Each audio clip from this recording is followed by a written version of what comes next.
বনগাঁয় দেওয়াল লিখন জোড়াফুল শিবিরের লক্ষ্য লোকসভা ভোট, তবে দিন ও প্রার্থী ঘোষণা হয়নি এখনো। তার আগে লোকসভা ভোটে জমি শক্ত করতে দেওয়াল লেখার কাজ শুরু করলো জোড়াফুল শিবির।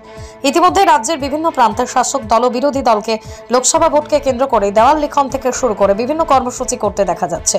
রবিবার বিকেলে বনগাঁ পৌরসভার ৯ নম্বর ওয়ার্ডে তৃণমূল কাউন্সিলর বন্দনা দাস কীর্তনীয় তৃণমূল কর্মী সমর্থক দেওয়াল লিখনের কাজ শুরু করেন। বন্দনা দেবী ওয়ার্ডের শিক্ষক নেতা অমিতাভ দাস বলেন, বনগাঁ লোকসভায় আমরা চেয়ারম্যানের নির্দেশে প্রথম দেওয়াল লিখন শুরু করলাম। প্রার্থী আমাদের ঠিক হয়নি, দল যাকে প্রার্থী হিসেবে চিহ্নিত করবে আমরা তাকেই সমর্থন করব।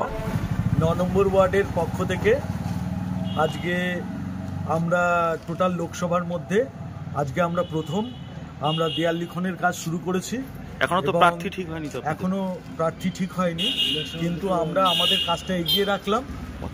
আমাদের সিম্বল আমাদের রেডি আছে, আমাদের ঘাস ফুল দিদি যাকেই প্রার্থী করবে আমরা সেই প্রার্থীকে নিয়ে আমরা ময়দানে নামবো।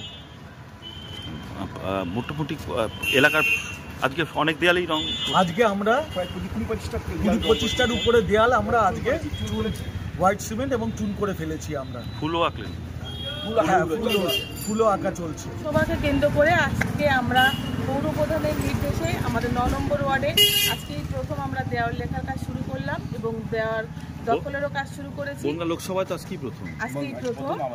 আর আমরা আশা করছি ভীষণ ভালো ফলাফল দেব আমরা আমাদের ওয়ার্ড থেকে।